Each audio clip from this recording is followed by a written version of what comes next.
Halo guys, welcome back to Newcast Neurofit Podcast. Hari ini kita ada kedatangan narasumber nih, yaitu Dr. Erwan. Dan dengan saya Petri yang akan memandu jalannya podcast di hari ini. Nah, Dr. Erwan ini adalah dokter spesialis saraf ya dok? Ya. Nah, yang mana ada kaitannya dengan topik yang akan kita bahas di hari ini. Untuk itu, disimak ya. Check it out.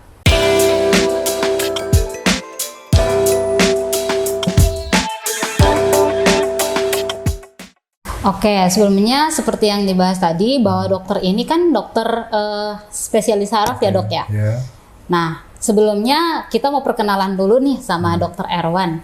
Silakan dok, boleh diperkenalkan dirinya. Halo sobat Newcast, saya Dr. Erwan, spesialis saraf atau spesialis neurologi yang saat ini bertugas di klinik Neurofit. Oke, nah jadi dokter Erwan ini adalah dokter yang bertugas sekarang di klinik Neurofit ya teman-teman. Dan hari ini kita langsung saja masuk ke topiknya yang akan kita bahas terkait dengan demensia. Nah dok, orang-orang di kalangan sekarang ini mereka sering menyebut bahwa demensia ini kan pikun lah, dikatakanlah bahasa awamnya pikun ya. Nah, kira-kira dari dokter sendiri nih yang pastinya lebih paham tentang apa itu demensia, mungkin bisa dijelaskan dok secara medis demensia itu apa sih gitu? Oke, yang pertama memang kadang-kadang orang suka bingung ya antara pengertian pikun yang normal gitu kan ya, atau demensia atau suatu pikun yang abnormal. Jadi sering orang bertanya, dok kok saya suka pikun gitu kan, apakah saya memang ini suka lupa, apakah memang ini saya demensia gitu kan ya. Nah yang perlu kita ketahui hal itu yang berbeda, jadi punya definisi dan juga punya penyebab yang berbeda ya. Kalau misalnya kita berbicara, aduh saya suka lupa nih naruh barang, terus suka lupa nama orang gitu kan ya, belum tentu itu suatu demensia. Bisa saja merupakan suatu kehilangan konsentrasi atau kehilangan atensi ya, bisa banyak faktor, mungkin karena pekerjaan lagi banyak, kurang istirahat, faktor stres atau segala macam. Tapi kalau demensia ini merupakan suatu sindrom ya, sindrom kumpulan gejala klinis yang meliputi yang pertama kognitif Pak ya. Fungsi kognitif itu ada banyak. Salah satunya memori. Nah, orang sering mengambil skopnya itu hanya memorinya aja. Padahal kalau kita lihat fungsi kognitif secara keseluruhan itu adalah ada fungsi memori, ada fungsi bahasa, ada fungsi visospasial, ada fungsi eksekutif atau fungsi yang paling tinggi ya. Lalu juga ada disertai dengan gangguan psikiatri, kadang kalau misalnya tahap yang lebih lanjut dengan demensianya. Lalu ada perubahan tingkah laku. Ya, kalau kita berbicara sindrom-sindrom pada demensia, karena demensia ini merupakan kumpulan gejala, orang mengambil skopnya itu hanya gangguan memori saja. Gangguan memorinya saja ya. Jadi kalau kira-kira ciri khasnya yang bisa kita bedakan gitu antara yang pikun dikatakan pikun yang istilahnya lupa, cuman hanya sementara waktu sama yang demensia tadi itu dok. Kalau kita lihat ya. Yang pertama demensia itu umumnya terjadi usianya lebih tua ya. Usianya biasanya muncul di sekitar umur 65 tahun. Nah, jenis demensia ini pun ada banyak ya, ada banyak. Usia yang terjadi lebih muda pun bisa. Ya, tetapi kalau kita berbicara demensia itu ada banyak penyebab. Yang paling orang sering tahu itu namanya demensia Alzheimer. Demensia Alzheimer. Tapi ada jenis demensia yang lain, contohnya demensia vaskuler, yaitu gangguan memori juga pada pasien yang pasca stroke ya. Dia dialami 3 bulan pasca stroke biasanya. Ada juga yang frontotemporal demensia, yaitu lebih berat lagi biasanya gejalanya. Tapi kalau kita berbicara mengenai gejala demensia pada umumnya, selain pertama kita lihat usianya dulu. Nah, kata kuncinya biasanya memang dia gangguan memori. Ya, tapi gangguan memori yang biasanya dia sifatnya short term atau yang seringnya new learning ability atau mengingat-ingat dalam jangka pendek. Nah, uniknya orang dengan demensia ini justru ingatan jangka lampaunya atau yang dulu itu tertarik kembali. Kembali. Jadi dia itu sering mengingat dulu bagaimana dia waktu kecil, dia ingat temannya waktu kecil, jadi kayak Iya, maksudnya kayak dia ingat kembali ya. Dia ingat kembali.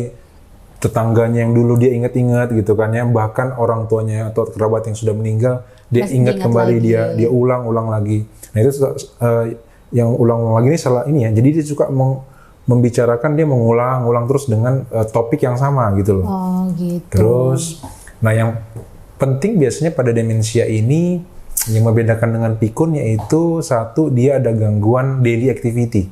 Jadi ada gangguan aktivitas. Jadi stres juga masuk nggak sih dok? Karena faktor dari stres itu bisa menyebabkan kayak pikun gitu atau gimana? Ya, gitu, dok? jadi kalau kita berbicara itu tadi faktor-faktor risiko.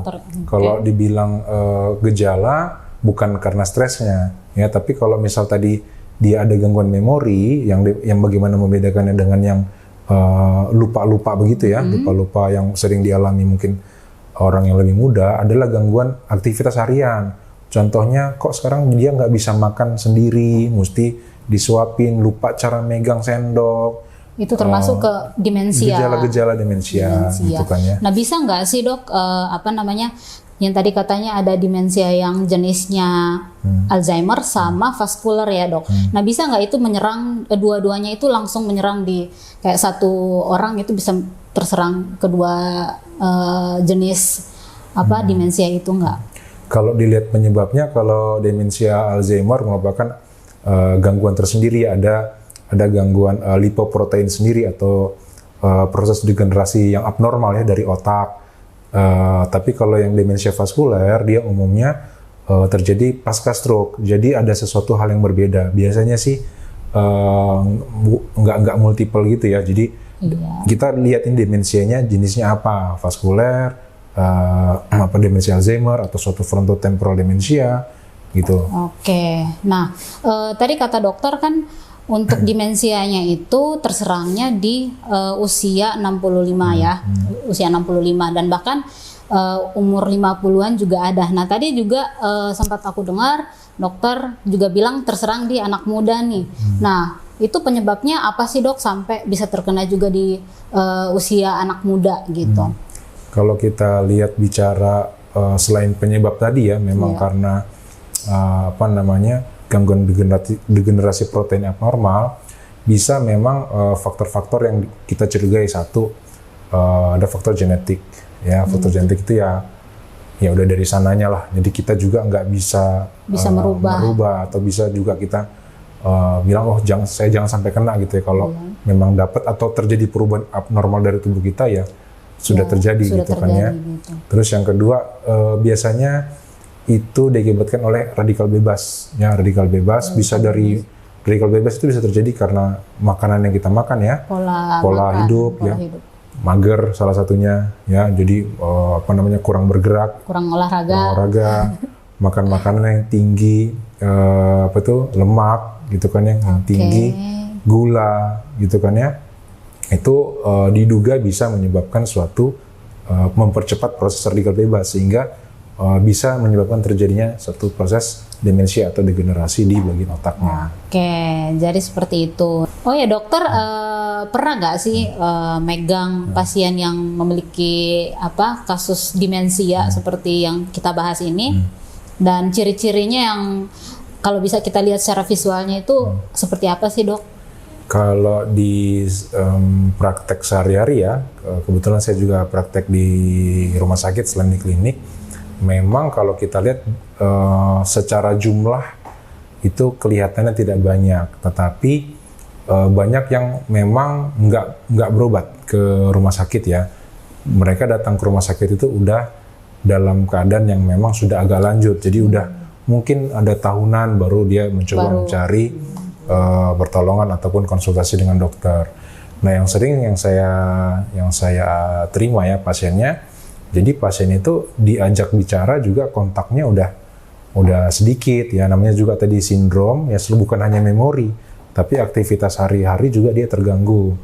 Jadi kalau kita ajak ngobrol lebih cenderung diem Itu kan kalau kita ajak diskusi mengenai suatu hal, dia bingung menjawabnya.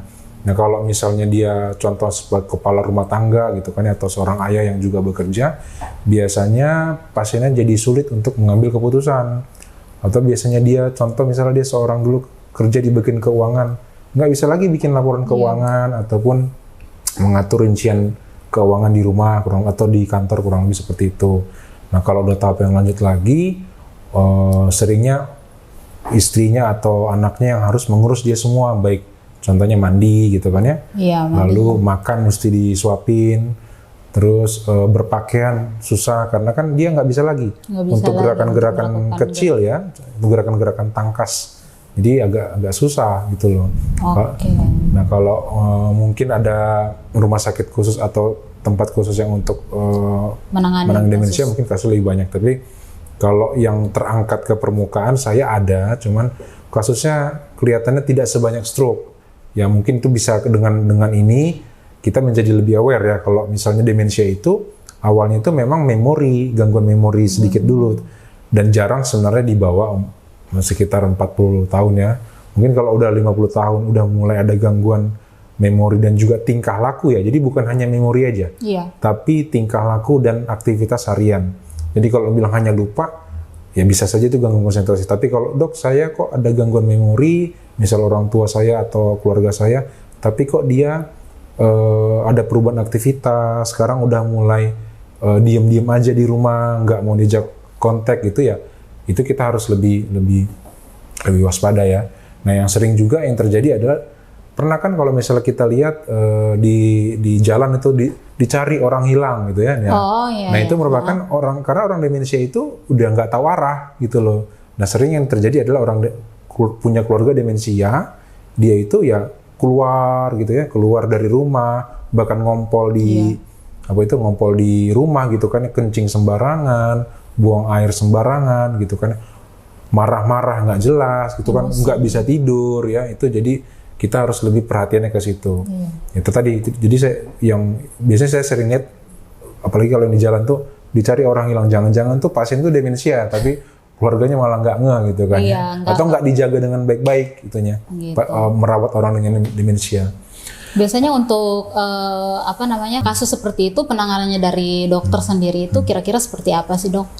Ya ini merawat demensia itu nggak bisa sendiri pertama. Bisa sendiri, ya. Jadi kalau misalnya dia ayah atau ibu ya yang mengalami demensia, contoh misalnya mengalami demensia laki-laki gitu kan ya, nggak bisa tuh hanya ibu saja yang merawat ya. Saya yakin ibunya juga stres nanti, merawat sendiri ya. Jadi biasanya saya ada caregiver sendiri untuk merawat orang yang demensia, atau punya tenaga kesehatan yang khusus ya. Atau memang biasanya ya keluarga mempunyai porsi sendiri-sendiri yang diatur tuh, misalnya Senin sampai Kamis atau lebih ke edukasinya ya dok, ke keluarganya ya untuk penanganan. Harus berbagi sama-sama untuk merawat, karena kalau dibebankan ke satu orang, nah si penjaga itu pasti sakit juga nanti. Dia jangannya jadi stres sendiri gitu kan yang ngerawat. Nah itu sering banget kejadiannya. Contoh yang dirawat anak yang paling kecil lah, biasanya ditaruh di rumah yang anak paling kecil. Jadi mesti diganti-ganti gitu. Membantu ya gitu ya. Biasanya kalau untuk kasus-kasus di awal ya, mau dikatakanlah demensia awal gitu.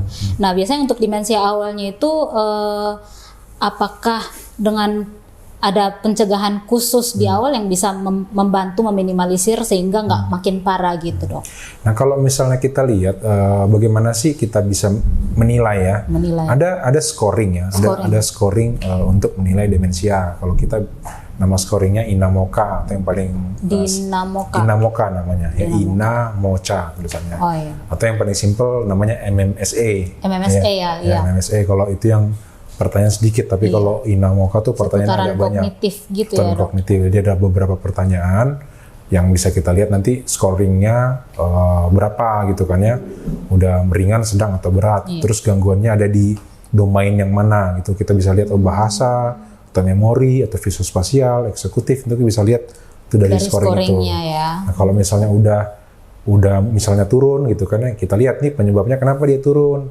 Biasanya sih kalau udah mulai turun, kita lihat lah di dalam otaknya seperti apa. Biasanya dokter minta pemeriksaan penunjang ya, bisa melalui pemeriksaan MRI kepala, dan ditambah biasanya pemeriksaan laboratorium. Laboratorium apa yang dicek kan? Pertama profil lipidnya, gula darah puasanya. Ada memang pemeriksaan khusus, pemeriksaan vitamin B12 namanya. Jadi pada pasien yang demensia itu kadar vitamin B12-nya menurun, sehingga biasanya kita memberikan suplementasi vitamin B12 untuk pertolongan pada pasien demensia. Namun kalau misalnya sudah memang dokter sudah melihat itu suatu demensia, akan diberikan obat-obat penguat kognisi ya, obat-obat penguat otak untuk mempertahankan, karena saya sampaikan kalau udah demensia itu nggak bisa sembuh. Nggak bisa sembuh ya. Tapi kita mempertahankan sekarang, bagaimana 3, 5, 10 tahun ke depan. Gitu. Kira-kira ada nggak sih tips dari dokter untuk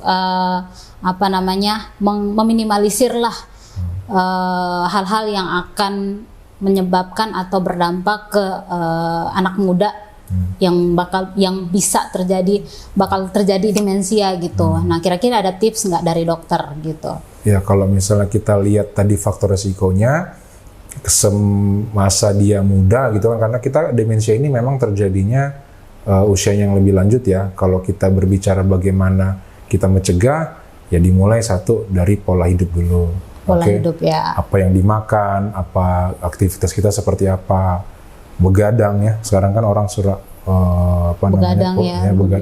tidurnya sampai larut malam gitu kan ya. Pola stres juga, kurang lebih seperti itu. Nah, kira-kira seperti itu ya guys, untuk penjelasan terkait dengan demensia yang kita dengar langsung dari Dr. Erwan. Jadi pentingnya kita menjaga pola hidup dengan makanan yang sehat yang kita konsumsi, kemudian berolahraga dan juga istirahat yang cukup. Nah, kira-kira itu topik yang kita bahas ya hari ini, dan nantikan topik-topik menarik yang akan dibahas di Newscast selanjutnya. See you. See you.